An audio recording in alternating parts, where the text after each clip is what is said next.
Good morning students, welcome to the chemistry class. Last class ಅಲ್ಲಿ types of hydrides ನ study ಮಾಡ್ತಾ ಇದ್ವಿ.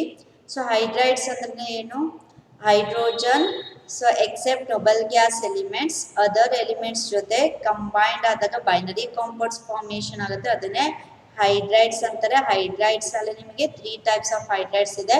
Ionic or saline or salt like hydrides ಆದ್ರೆ ಒಂದು, ಇನ್ನೊಂದು covalent or molecular hydrides, next so ಅಲ್ಲಿ metallic or non stoichiometric hydrides ಅಂತ ಹೇಳ್ತಾರೆ. ಅದರಲ್ಲಿ ಅಯಾನಿಕ್ ಹೈಡ್ರೈಡ್ಸ್ ಅಥವಾ ಸಲೈನ್ ಹೈಡ್ರೈಡ್ಸ್ ನಾವು ಸ್ಟಡಿ ಮಾಡ್ತಾ ಇದ್ದೀವಿ. ಸೊ ಅಲ್ಲಿ ನಿಮಗೆ S block elements alkali metals ಆಗಿರ್ಬೋದು, ಆಲ್ಕಲೈನ್ ಅರ್ತ್ ಮೆಟಲ್ಸ್ ಆಗಿರ್ಬೋದು, ಎಸ್ ಬ್ಲಾಕ್ ಎಲಿಮೆಂಟ್ಸ್ ಜೊತೆ ಡೈಹೈಡ್ರೋಜನ್ ಕಂಬೈನ್ಡ್ ಆದಾಗ ಬರೋಂಥ ಬೈನರಿ ಕಾಂಪೌಂಡ್ಸ್ ಏನಂತಾರೆ? ಸಲೈನ್ ಆರ್ ಅಯಾನಿಕ್ ಹೈಡ್ರೈಡ್ಸ್ ಅಂತ ಅಂತಾರೆ. ಯಾಕಂದ್ರೆ ಎಸ್ ಬ್ಲಾಕ್ ಗೆ ಎಲೆಕ್ಟ್ರೋ ಪಾಸಿಟಿವ್ ಕ್ಯಾರೆಕ್ಟರ್ ಇರುತ್ತೆ. ಈ dihydrogen so S block elements ಜೊತೆ ಕಂಬೈನ್ಡ್ ಆದಾಗ H- ಅಯಾನ್ ಫಾರ್ಮೇಷನ್ ಆಗುತ್ತೆ ಅಂತ ಹೇಳ್ಬೋದು. ಸೊ ಇದಕ್ಕೆ ನಿಮಗೆ ಯೂಶುವಲಿ ಅಯಾನಿಕ್ ಅಥವಾ ಸಲೈನ್ ಹೈಡ್ರೈಡ್ಸ್ ಆಗಿಂದ ಅಯಾನಿಕ್ ನೇಚರ್ ಇರುತ್ತೆ ಅಂತ ಹೇಳ್ಬೋದು. ಬಟ್ ಲೈಟ್ ವೇಟ್ ಇರೋಂಥ ಸೊ ಏನು ನಿಮಗೆ metal hydrides like lithium hydride, beryllium hydride, magnesium hydride ಇದಕ್ಕೆ ಕೋವಲೆಂಟ್ ನೇಚರ್ ಇರುತ್ತೆ ಅಂತ ಹೇಳ್ಬೋದು, ಕೋವಲೆಂಟ್ ಕ್ಯಾರೆಕ್ಟರ್ ಇರುತ್ತೆ ಅಂತ ಹೇಳ್ಬೋದು. ಸೊ ಬೆರಿಲಿಯಂ ಹೈಡ್ರೈಡ್ ಮತ್ತೆ ಮೆಗ್ನೀಷಿಯಂ ಹೈಡ್ರೈಡ್ಗೆ ಪಾಲಿಮರಿಕ್ ಸ್ಟ್ರಕ್ಚರ್ ಇರುತ್ತೆ ಅಂತಾನು ಸಹ ಹೇಳ್ಬೋದು. ಅಯಾನಿಕ್ ಹೈಡ್ರೈಡ್ಸ್ ಕ್ರಿಸ್ಟಲೈನ್ ಸ್ಟ್ರಕ್ಚರ್ನ ಇದು ಎಕ್ಸಿಬಿಟ್ ಮಾಡುತ್ತೆ. ದೆನ್ ನಾನ್ ವೊಲಟೈಲ್, ಸೊ ಅಲ್ಲಿ ನಿಮಗೆ ವೊಲಟೈಸೇಷನ್ ಆಗಲ್ಲ, ಎವಾಪರೈಸೇಷನ್ ಆಗಲ್ಲ, ಏನ್ ನಿಮಗೆ ಮಾಡ್ರೇಟ್ ಟೆಂಪರೇಚರ್ ಅಂತ ಹೇಳ್ಬೋದು ಇದನ್ನ. ಮತ್ತೆ ನಾನ್ ಕಂಡಕ್ಟಿಂಗ್ ಇನ್ ನೇಚರ್ ಇರುತ್ತೆ, ಯಾವಾಗ ಅಂದ್ರೆ ಇನ್ ಸಾಲಿಡ್ ಸ್ಟೇಟ್. ಅದೇ ಇದು ಮೆಲ್ಟ್ ಆದಾಗ ಇನ್ ಮಾಲ್ಟನ್ ಸ್ಟೇಟ್ ದೇ ಕಂಡಕ್ಟ್ ಎಲೆಕ್ಟ್ರಿಸಿಟಿನ ಇದು ಕಂಡಕ್ಟ್ ಮಾಡುತ್ತೆ. ಮತ್ತೆ ಸೊ ಅಲ್ಲಿ ನಿಮಗೆ on electrolysis it liberate dihydrogen gas at anode ಅಂತ ಹೇಳ್ಬೋದು. ಅಟ್ ಆನೋಡ್ ಹತ್ರ ಡೈಹೈಡ್ರೋಜನ್ ಗ್ಯಾಸ್ ನ ಲಿಬರೇಟ್ ಮಾಡುತ್ತೆ ಈ ಸಲೈನ್ ಹೈಡ್ರೈಡ್ಸ್ ನಾವು ಎಲೆಕ್ಟ್ರಾಲಿಸಿಸ್ ಮಾಡಿದಾಗ. ಇದರಿಂದ ಏನ್ ಗೊತ್ತಾಗುತ್ತೆ? ಈ ಸಲೈನ್ ಹೈಡ್ರೈಡ್ಸ್ ಅಲ್ಲಿ ಹೈಡ್ರೋಜನ್ಗೆ minus charge, uninegative charge ಇರುತ್ತೆ ಅಂತ ಗೊತ್ತಾಗುತ್ತೆ. ಸೊ ಮಾಲ್ಟನ್ ಸ್ಟೇಟ್ ಅಲ್ಲಿ H- ಸ್ಟೇಟ್ ಅಲ್ಲಿ ಇರುತ್ತೆ. On electrolysis at anode dihydrogen gas collect ಆಗುತ್ತೆ with the liberation of 2 electron. ಯಾಕಂದ್ರೆ ಆನೋಡ್ ಹತ್ರ ನಮಗೆ ಆಕ್ಸಿಡೇಷನ್ ಪ್ರೋಸೆಸ್ ಆಗುತ್ತೆ ಅಂತ ಹೇಳ್ಬೋದು. ಸೊ ಇದಕ್ಕೆ ಎಲೆಕ್ಟ್ರಾಲಿಸಿಸ್ಗೆ ಬೆಸ್ಟ್ ಎಕ್ಸಾಂಪಲ್ ಅಂದ್ರೆ ಸೋಡಿಯಂ ಹೈಡ್ರೈಡ್ ನಾನು ತಗೊಂಡಿದ್ದೀನಿ ಸಾಲಿಡ್ ಸ್ಟೇಟ್, ಅದನ್ನ aqueous ವಾಟರ್ ಜೊತೆ ರಿಯಾಕ್ಷನ್ ಮಾಡ್ತಾ ಇದ್ದೀನಿ. ಎಲೆಕ್ಟ್ರಾಲಿಸಿಸ್ ಮಾಡಿದಾಗ ಸೋಡಿಯಂ ಹೈಡ್ರಾಕ್ಸೈಡ್ ಪ್ರಿಪರೇಷನ್ ಆಗುತ್ತೆ. ಸೊ ಡೈಹೈಡ್ರೋಜನ್ ಗ್ಯಾಸ್ ಲಿಬರೇಟ್ ಆಗುತ್ತೆ ಅಟ್ ಆನೋಡ್ ಅಂತ ಹೇಳ್ಬೋದು.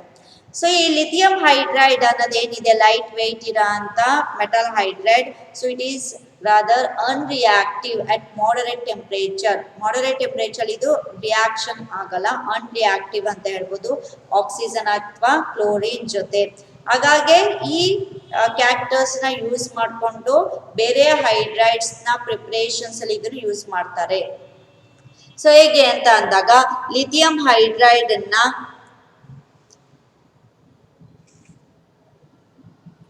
ಸೊ ಇಲ್ಲಿ ನೋಡಿ, ಈ ಪರ್ಟಿಕ್ಯುಲರ್ ಎಕ್ಸಾಂಪಲ್ ಅಲ್ಲಿ ಲಿಥಿಯಂ ಹೈಡ್ರೈಡ್ ಅನ್ನ ಅಲ್ಯೂಮಿನಿಯಂ ಕ್ಲೋರೈಡ್, ಒಂದು ಅಲ್ಯೂಮಿನಿಯಂಗೆ 3+3 ಚಾರ್ಜ್, ಅಲ್ಲಿ 3 ಕ್ಲೋರಿನ್ ಅಂತ ತಗೊಳಕ್ ಬರಲ್ಲ. ಇಲ್ಲಿ ನಿಮಗೆ ಸೊ 2 ಅಲ್ಯೂಮಿನಿಯಂ ತಗೊಳ್ತಾ ಇದ್ದಾರೆ Al2, ಅಲ್ಲಿಗೆ ಸೊ +3 ಚಾರ್ಜ್ ಅನ್ನೋದು ನಿಮಗೆ 2 ಟೈಮ್ಸ್ ಅಲ್ಯೂಮಿನಿಯಂ ತಗೊಂಡಿದ್ರಿಂದ +6 ಚಾರ್ಜ್ ಆಯ್ತು. ಸೊ +6 ಚಾರ್ಜ್ ತಗೊಂಡಿರೋದ್ರಿಂದ ಕ್ಲೋರಿನ್ 6 ಕ್ಲೋರಿನ್ ತಗೊಂತೀನಿ, ಅವಾಗ -6 ಚಾರ್ಜ್ ಆಗುತ್ತೆ. ಸೊ ಇದನ್ನ ರಿಯಾಕ್ಟ್ ಮಾಡಿದಾಗ ಏನಾಗತ್ತೆ ಅಲ್ಲಿ ನಿಮಗೆ ಲಿಥಿಯಂ ಅಲ್ಯೂಮಿನಿಯಂ ಹೈಡ್ರೈಡ್ ಫಾರ್ಮೇಷನ್ ಆಯ್ತು. So lithium aluminium hydride formation ಆಯ್ತು with the liberation of lithium chloride. ಎಷ್ಟು ಕ್ಲೋರಿನ್ ಇದೆ? 6 ಕ್ಲೋರಿನ್ ಇದೆ, ಹಾಗಾಗಿ 6 ಲಿಥಿಯಂ ತಗೊಂತೀನಿ. ಸೊ ಇಲ್ಲಿ 2 ಅಲ್ಯೂಮಿನಿಯಂ ಇರೋದ್ರಿಂದ ಇಲ್ಲಿ 2 ಚಾರ್ಜ್ ಹಾಕೊಂತೀನಿ, ಅಲ್ಲಿಗೆ ಸೊ 2LiAlH4 ಆಯ್ತು. ಇಲ್ಲಿ 2 ಲಿಥಿಯಂ ಇದೆ, ಇಲ್ಲಿ 6 ಲಿಥಿಯಂ ಇದೆ, 6 + 2 8 ಲಿಥಿಯಂ ಆಯ್ತು, ಹಾಗಾಗಿ ಇಲ್ಲಿ ನಾನು 8 ಹಾಕೊಂತೀನಿ. ಸೊ ಈಗ 8 ಹೈಡ್ರೋಜನ್, ಅಲ್ಲಿಗೆ 2 4s 8 ಹೈಡ್ರೋಜನ್ ಇದೆ. ಸೊ ಅಲ್ಲಿಗೆ 8 lithium hydride plus Al2 Cl6 give rise to 2Li plus 2LiAlH4 lithium aluminum hydride plus lithium chloride ಅಂತ ಹೇಳ್ಬೋದು. ನೆಕ್ಸ್ಟ್ ಇದೇ ರೀತಿ ಇನ್ನೊಂದು ನೋಡಿ, ಲಿಥಿಯಂ ಹೈಡ್ರೈಡ್ ನ B2H6 ಬೋರಾನ್ ಹೈಡ್ರೈಡ್ ಜೊತೆ ಇಲ್ಲಿ ನಿಮಗೆ ರಿಯಾಕ್ಷನ್ ಮಾಡ್ತಾ ಇದ್ದಾರೆ. ಏನು ಬರುತ್ತೆ? Lithium boron hydride. 2 ಬೋರಾನ್ ಇರೋದ್ರಿಂದ 2 ಹಾಕೊಳ್ತೀನಿ. 2 1s are 2. ಸೊ ಹಾಗಾಗಿ 2 ಲಿಥಿಯಂ, ಇಲ್ಲಿ 2 ಲಿಥಿಯಂ ಇರೋದ್ರಿಂದ 2 ಇಲ್ಲಿ ಹಾಕೊಂತೀನಿ. 2 1s are 2. 2 ಪ್ಲಸ್ 6 ಎಷ್ಟಾಯ್ತು? 8 ಹೈಡ್ರೋಜನ್. ಅಲ್ಲಿಗೆ 4 2s are 8. 8 ಹೈಡ್ರೋಜನ್ ಇದೆ. 2 ಬೋರಾನ್ ಅಲ್ಲಿಗೆ ಬ್ಯಾಲೆನ್ಸ್ ಆಗಿದೆ. ಅಲ್ಲಿಗೆ ಈ ಲಿಥಿಯಂ ಹೈಡ್ರೈಡ್ ಇಂದ ಸೊ ಲಿಥಿಯಂ ಅಲ್ಯೂಮಿನಿಯಂ ಹೈಡ್ರೈಡ್ ಅನ್ನ ರೆಡ್ಯೂಸಿಂಗ್ ಏಜೆಂಟ್ ನ ಪ್ರಿಪರೇಷನ್ ಮಾಡ್ಬೋದು. ಲಿಥಿಯಂ ಬೋರಾನ್ ಹೈಡ್ರೈಡ್ ಅನ್ನ ರೆಡ್ಯೂಸಿಂಗ್ ಏಜೆಂಟ್ ಸಹ ಪ್ರಿಪೇರ್ ಮಾಡ್ಬೋದು ಅಂತ ಹೇಳ್ಬೋದು. ಸೊ ಈ ರೀತಿ ಅದರ್ ಯೂಸ್ಫುಲ್ ಹೈಡ್ರೈಡ್ಸ್ ಪ್ರಿಪರೇಷನ್ಸ್ ಅಲ್ಲಿ ಲಿಥಿಯಂ ಹೈಡ್ರೈಡ್ ನ ಯೂಸ್ ಮಾಡ್ತಾರೆ. ಸೊ ನೆಕ್ಸ್ಟ್ ಹೈಡ್ರೈಡ್ ಯಾವುದು? Covalent or molecular hydrides. Dihydrogen forms molecular compounds with most of the p block elements. Saline or ionic hydrides s block elements ಜೊತೆ dihydrogen combined ಆದ್ರೆ ಈ covalent or molecular hydrides ಅಲ್ಲಿ molecular compound preparations of dihydrogens ಅಲ್ಲಿ dihydrogen p block elements ಜೊತೆ combined ಆಗುತ್ತೆ. But ನೆನಪಿಲ್ಲಿ except noble gas elements ನ ಬಿಟ್ಟು ಬೇರೆ p block elements ಜೊತೆ dihydrogen combined ಆದಾಗ molecular compound of dihydrogen formation ಆಗುತ್ತೆ. ಅದನ್ನೇ covalent or molecular hydrides ಅಂತ ಅಂತಾರೆ. Example, most familiar examples are CH4 methane and NH3 ammonia, H2O water, HF hydrogen fluoride. For convenience, hydrogen compounds of non-metals have also been considered as hydrides. Being covalent, they are volatile compounds.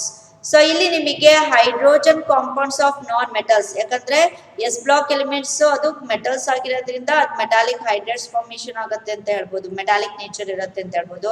ಇದು non metals ಆಗಿರೋದ್ರಿಂದ P block elements hydrogen compounds of non metals ನ hydrides ಆಗಿ ನಾವು consider ಮಾಡಬಹುದು.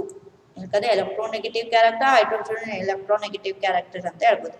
Being covalent, they are volatile compounds. ಅಲ್ಲಿ ionic saline hydrides ಅದು ionic compounds, but light weight ಇರೋಂಥ metal hydrides ಮಾತ್ರ ಕೋವಲೆಂಟ್ ನೇಚರ್ ಇರುತ್ತೆ. ಬಟ್ ಇಲ್ಲಿ ಎಲ್ಲಾ ಮೆಟಲ್ ಹೈಡ್ರೈಡ್ಸ್ ಕೋವಲೆಂಟ್ ನೇಚರ್ ಇರುತ್ತೆ. ಅಲ್ಲಿ ನಾನ್ ವೊಲಾಟೈಲ್ ಇತ್ತು ಕಾಂಪೌಂಡ್ಸ್, ಇಲ್ಲಿ ವೊಲಾಟೈಲ್. ಸ್ವಲ್ಪ ಟೆಂಪರೇಚರ್ ಕೊಟ್ರೆ ಸಾಕು ಈ ರೆಸ್ಪೆಕ್ಟಿವ್ ಕೋವಲೆಂಟ್ ಹೈಡ್ರೈಡ್ಸ್ ಏನಾಗುತ್ತೆ, ಎವಾಪರೇಟ್ ಆಗುತ್ತೆ, ವೊಲಾಟೈಲ್ ಆಗುತ್ತೆ ಅಂತ ಹೇಳ್ಬೋದು. They are highly volatile compounds.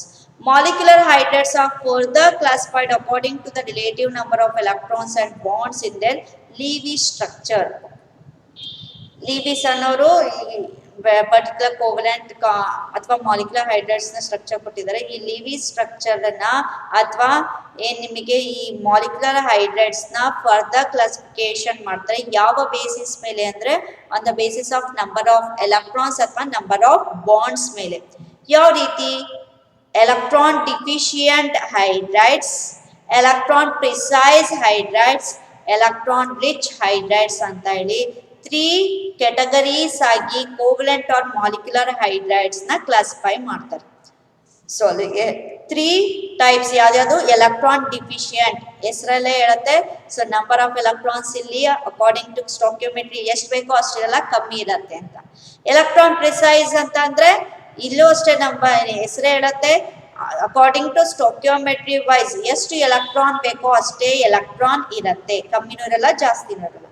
ಅದೇ ಎಲೆಕ್ಟ್ರಾನ್ ರಿಚ್ ಹೈಡ್ರೈಡ್ಸ್ ಅಂದ್ರೆ ಅಕಾರ್ಡಿಂಗ್ ಟು ಸ್ಟೋಕಿಯೋಮೆಟ್ರಿ ಎಷ್ಟು ಎಲೆಕ್ಟ್ರಾನ್ ಬೇಕೋ ಅದಕ್ಕಿಂತ ಜಾಸ್ತಿ ಎಲೆಕ್ಟ್ರಾನ್ಸ್ ಇರುತ್ತೆ ಅಂತ ಹೇಳ್ಬೋದು. ಹಾಗಾಗಿ ಇಲ್ಲಿ ನೋಡಿ, electron deficient hydrides as the name suggest has too few electrons for writing its conventional Lewis structure. ಇಲ್ಲಿ ನಿಮಗೆ ಈ ಸ್ಟ್ರಕ್ಚರ್ ನ ಬರೆಯಕ್ಕೆ ಅಕಾರ್ಡಿಂಗ್ ಟು ಸ್ಟೋಕಿಯೋಮೆಟ್ರಿ ಎಷ್ಟು ಎಲೆಕ್ಟ್ರಾನ್ಸ್ ಬೇಕೋ ಅದಕ್ಕಿಂತ ಕಮ್ಮಿ ಎಲೆಕ್ಟ್ರಾನ್ಸ್ ಇರುತ್ತೆ. ಹಾಗಾಗಿ ಇದನ್ನ ಎಲೆಕ್ಟ್ರಾನ್ ಡಿಫಿಷಿಯಂಟ್ ಹೈಡ್ರೈಡ್ಸ್ ಅಂತ ಅಂತಾರೆ. ಬೆಸ್ಟ್ ಎಕ್ಸಾಂಪಲ್ ಡೈಬೋರೇನ್, B2H6 ಡೈಬೋರೇನ್ ಅಂತಾನು ಅಂತಾರೆ ಅದನ್ನ, B2H6 ಅಂತ best example.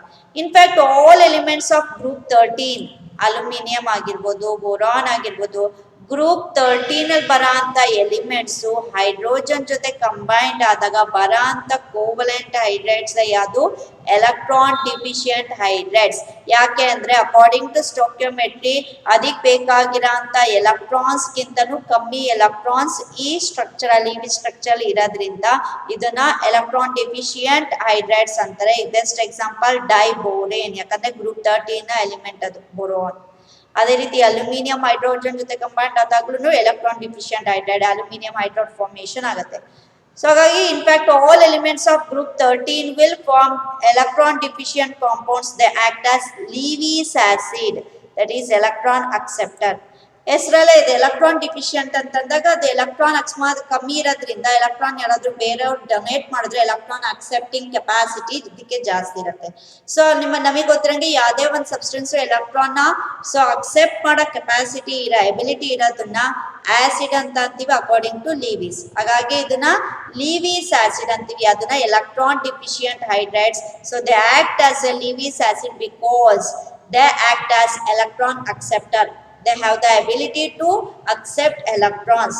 So electron accepting ability ಇರೋದ್ರಿಂದ ಇದನ್ನ ಲಿವಿಸ್ ಆಸಿಡ್ ಅಂತಾನು ಅಂತೀವಿ. ನೆಕ್ಸ್ಟ್ ಯಾವುದು electron precise compounds. According to stoichiometry ಎಷ್ಟು ರಿಕ್ವೈರ್ಡ್ ನಂಬರ್ ಆಫ್ ಎಲೆಕ್ಟ್ರಾನ್ಸ್ ಬೇಕು ಫಾರ್ ಲಿವಿಸ್ ಸ್ಟ್ರಕ್ಚರ್ ಅಷ್ಟೇ ನಂಬರ್ ಆಫ್ ಎಲೆಕ್ಟ್ರಾನ್ಸ್ ಇದ್ರಲ್ಲಿ ಇರುತ್ತೆ ಅಂತ ಹೇಳ್ಬೋದು. ಸೊ ಹಾಗಾಗಿ electron precise compounds have the required number of electrons to write their conventional Lewis structures.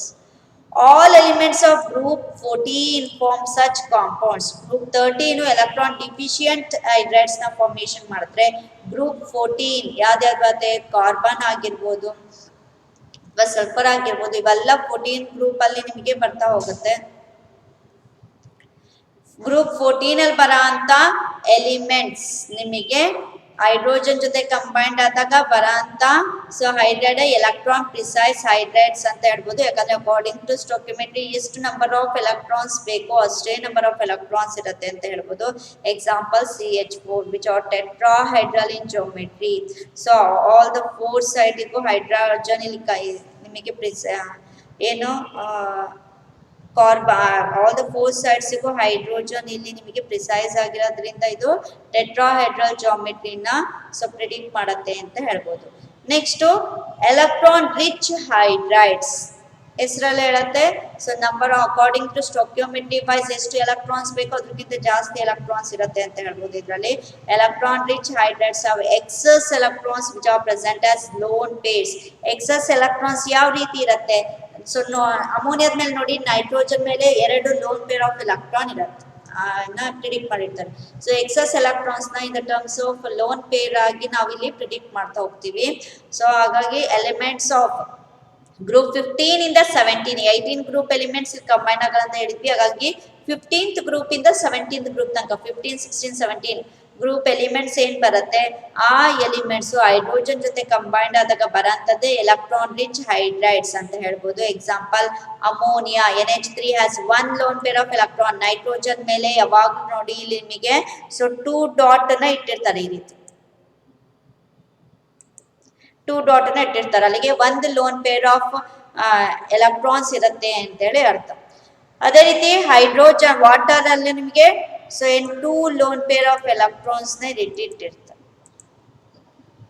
So ಅಲ್ಲಿಗೆ water 2 loan pair of electrons ಇರುತ್ತೆ. Hydrogen fluoride ಏನಿರುತ್ತೆ ಅಲ್ಲಿ 3 loan pair of electron, 3 loan pair of electrons ಇರುತ್ತೆ ಅಂತ ಹೇಳ್ಬೋದು. So ಈ ರೀತಿ excess of electrons ಇರುತ್ತೆ.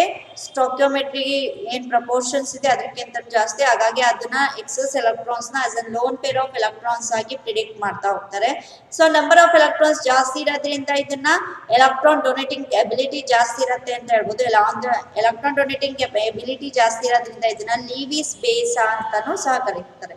They will behave as Lewis base, that is electron donors.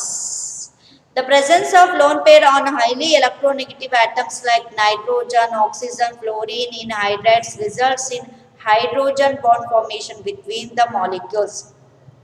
ಇಲ್ಲಿ ನಿಮಗೆ ಹೈಲಿ ಎಲೆಕ್ಟ್ರೋನೆಗೆಟಿವ್ ಎಲಿಮೆಂಟ್ಸ್ ಯಾವ್ದು ನೈಟ್ರೋಜನ್, ಆಕ್ಸಿಜನ್, ಫ್ಲೋರಿನ್ ಮೇಲೆ ಸೊ ಇಲ್ಲಿ ನಿಮಗೆ ಇದು ಲೋನ್ ಪೇರ್ ಆಫ್ ಎಲೆಕ್ಟ್ರಾನ್ಸ್ ಇರೋದ್ರಿಂದ so within a molecule hydrogen bond formation ಆಗಂತ ಎಬಿಲಿಟಿ ಇರುತ್ತೆ. ಹಾಗಾಗಿ ಇದು ಇಂಟ್ರಾಮಾಲಿಕ್ಯುಲರ್ ಹೈಡ್ರೋಜನ್ ಬಾಂಡಿಂಗ್ ಅಥವಾ ಇಂಟರ್ಮಾಲಿಕ್ಯುಲರ್ ಹೈಡ್ರೋಜನ್ ಬಾಂಡಿಂಗ್ ಇಂದ ಅಸೋಸಿಯೇಷನ್ ಆಫ್ ಮಾಲಿಕ್ಯೂಲ್ಸ್ ಆಗತ್ತೆ ಅಂತ ಹೇಳ್ಬೋದು. ಸೊ ಇಲ್ಲಿ ನಿಮಗೆ ನೈಟ್ರೋಜನ್ ಮೇಲೆ ಇಲ್ಲೊಂದು ಲೋನ್ ಪೇರ್ ಆಫ್ ಎಲೆಕ್ಟ್ರಾನ್ಸ್ ಇರುತ್ತೆ. ಸೊ ನೆಕ್ಸ್ಟ್ ಇಲ್ಲೇ ಇನ್ನೊಂದು ಅಮೋನಿಯಾ ಇತ್ತು ಅಂತ ಅಂದಾಗ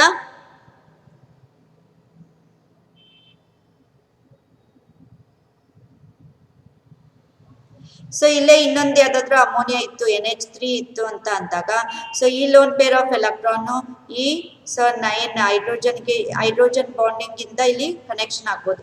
ಸೊ ಈ ರೀತಿ ಲೋನ್ ಪೇರ್ ಆಫ್ ಎಲೆಕ್ಟ್ರಾನ್ ಇಂದ ಬೇರೆ ಬೇರೆ ಮಾಲಿಕ್ಯೂಲ್ಸ್ ಮಧ್ಯ ಸೊ ಹೈಡ್ರೋಜನ್ ಬಾಂಡಿಂಗ್ ಇಂದ ಕನೆಕ್ಷನ್ ಆಗೋದ್ರಿಂದ ಅಸೋಸಿಯೇಷನ್ ಆಫ್ ಮಾಲಿಕ್ಯೂಲ್ಸ್ ಆಗತ್ತೆ ಅಂತ ಹೇಳ್ಬೋದು.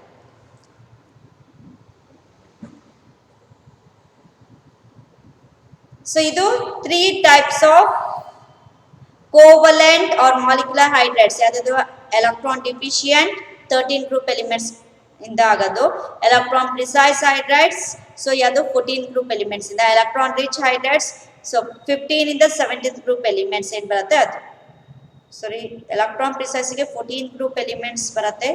Example best example carbon hydrogen ಜೊತೆ ಕಂಬೈಂಡ್ ಆದಾಗ ಸೊ ಬರೋ ಅಂತ CH4. ಸಲ್ಫರ್ ಅಂತಂದ್ರೆ sulphur actually 16 group element. Silicon ಬರುತ್ತೆ ಇಲ್ಲಿ, ಸಿಲಿಕಾನ್ ಹೈಡ್ರೈಡ್ ಅನ್ನ ನಾವು ಸಹ ಇಲ್ಲಿ ಹೇಳ್ತಾ ಹೋಗ್ಬೋದು. ನೆಕ್ಸ್ಟ್ ಪ್ರಾಬ್ಲಮ್ ನೋಡಿ, would you expect the hydrides of nitrogen, oxygen and fluorine to have lower boiling points than the hydrides of subsequent group members, give reasons. So ಅದೇ ಗ್ರೂಪ್ ನ ಬೇರೆ ಮೆಂಬರ್ಸ್ ನೈಟ್ರೋಜನ್, ಆಕ್ಸಿಜನ್, ಫ್ಲೋರಿನ್ ಅಂತ ಅಂದಾಗ 15, 16, 17 group elements ಇವು. So ಆ group ನ ಬೇರೆ members 15 group ನ ಬೇರೆ ಮೆಂಬರ್ಸ್, 16 ಗ್ರೂಪ್ ನ ಬೇರೆ ಮೆಂಬರ್ಸ್, 17 ಗ್ರೂಪ್ ನ ಬೇರೆ ಮೆಂಬರ್ಸ್ ಕಂಪೇರ್ ಮಾಡಿದ್ರೆ ಈ ಪರ್ಟಿಕ್ಯುಲರ್ 3 ಎಲಿಮೆಂಟ್ಸ್ ಹೈಡ್ರೋಜನ್ ಜೊತೆ ಕಂಬೈಂಡ್ ಆದಾಗ ಬರಂತ ಹೈಡ್ರೈಡ್ಸ್ ಗೆ ಲೋ ಬಾಯ್ಲಿಂಗ್ ಪಾಯಿಂಟ್ ಇರತ್ತಾ ಇದ್ರೆ ಯಾಕೆ, ಗಿವ್ ರೀಸನ್ ಅಂತ ಕೇಳಿದ್ದಾರೆ. On the basis of molecular masses ನೋಡೋದಾದ್ರೆ ಅಮೋನಿಯಾ, ವಾಟರ್ ಮತ್ತೆ HF their boiling points are expected to be lower than those of subsequent group member hydrides. ಯಾಕಂದ್ರೆ ಡೌನ್ ದ ಗ್ರೂಪ್ ಹೋಗ್ತಾ ಇದ್ದಂಗೆ ನಂಬರ್ ಆಫ್ ಎಲೆಕ್ಟ್ರಾನ್ಸ್ ಜಾಸ್ತಿ ಆದಂಗೂ molecular mass ಜಾಸ್ತಿ ಆಗುತ್ತೆ. ಹಾಗಾಗಿ ಆ ಗ್ರೂಪ್ ನ ಬೇರೆ ಮೆಂಬರ್ಸ್ ಕಂಪೇರ್ ಮಾಡಿದ್ರೆ ಈ ಪರ್ಟಿಕ್ಯುಲರ್ ಹೈಡ್ರೈಡ್ಸ್ ಏನಿದೆ ಸೊ ಇದಕ್ಕೆ ಲೋ ಅಟಾಮಿಕ್ ಮಾಸಸ್ ಸಾರಿ ಲೋ ಮಾಲಿಕ್ಯುಲರ್ ಮಾಸಸ್ ಇರುತ್ತೆ ಅಂತ ಹೇಳ್ಬೋದು. ಅಲ್ಲಿಗೆ ಬಾಯ್ಲಿಂಗ್ ಪಾಯಿಂಟ್ ಅನ್ನೋದು ಯಾವ್ದ್ರ ಮೇಲೆ ಡಿಪೆಂಡ್ ಆಗಿರುತ್ತೆ, ಮಾಲಿಕ್ಯುಲರ್ ಮಾಸಸ್ ಮೇಲೆ ಡಿಪೆಂಡ್ ಆಗಿರುತ್ತೆ ಅಂತ ಹೇಳ್ಬೋದು. However, due to higher electronegativity of nitrogen, oxygen, fluorine, the magnitude of hydrogen bonding in their hydrides will be quite appreciable. ಆದ್ರೆ ಇದು ಮಾಲಿಕ್ಯುಲರ್ ಮಾಸ್ ವೈಸ್ ಕಮ್ಮಿ ಇದ್ರೂ ಸಹ but electronegativity wise highly electronegative element ಯಾವುದು nitrogen, oxygen, fluorine. So highly electronegative ಆಗಿರೋದ್ರಿಂದ hydrogen bonding formation ಆಗಂತ chances ಇರುತ್ತೆ. ಆ ಹೈಡ್ರೋಜನ್ ಬಾಂಡಿಂಗ್ ನ ಬ್ರೇಕ್ ಮಾಡಕ್ಕೆ ಎನರ್ಜಿ ಜಾಸ್ತಿ ಬೇಕು ಅಂತ ಹೇಳ್ಬೋದು. Hence the boiling point of NH3, H2O and HF will be higher than the hydrides of their subsequent group members. ಈ ಒಂದು ಆ ಗ್ರೂಪ್ ನ ಬೇರೆ ಮೆಂಬರ್ಸ್ ಗೆ ಕಂಪೇರ್ ಮಾಡಿದ್ರೆ ಇದಕ್ಕೆ ಮಾಲಿಕ್ಯುಲರ್ ಮಾಸ್ ಕಮ್ಮಿ ಇದ್ರೂ ಸಹ ಇದು ಮೋರ್ ಎಲೆಕ್ಟ್ರೋನೆಗೆಟಿವ್ ಎಲಿಮೆಂಟ್ ಆಗಿರೋದ್ರಿಂದ ಸೊ ಹೈಡ್ರೋಜನ್ ಬಾಂಡ್ ಫಾರ್ಮೇಶನ್ ಆಗಂತ ಚಾನ್ಸಸ್ ಇರೋದ್ರಿಂದ ಆ ಬಾಂಡ್ ನ ಬ್ರೇಕ್ ಮಾಡಕ್ ಎನರ್ಜಿ ಜಾಸ್ತಿ ಬೇಕು. ಸೊ ಹಾಗಾಗಿ ಈ ಪರ್ಟಿಕ್ಯುಲರ್ ಅಮೋನಿಯಾ, ವಾಟರ್ ಅಥವಾ HF ಗೆ ಹೈ ಬಾಯ್ಲಿಂಗ್ ಪಾಯಿಂಟ್ ಇರುತ್ತೆ when compared to their group members ಗೆ ಕಂಪೇರ್ ಮಾಡಿದ್ರೆ ಈ ಪರ್ಟಿಕ್ಯುಲರ್ ಹೈಡ್ರೈಡ್ಸ್ ಗೆ ಸೊ ಹೈ ಬಾಯ್ಲಿಂಗ್ ಪಾಯಿಂಟ್ ಇರುತ್ತೆ because of high electronegativity and hydrogen bond formed by these hydrides ಅಂತ ಹೇಳ್ಬೋದು. ಸೊ ಇನ್ನು ಉಳಿದಿರೋದನ್ನ ನೆಕ್ಸ್ಟ್ ಕ್ಲಾಸ್ ಅಲ್ಲಿ ಮಾಡ್ತೀನಿ. Thank you.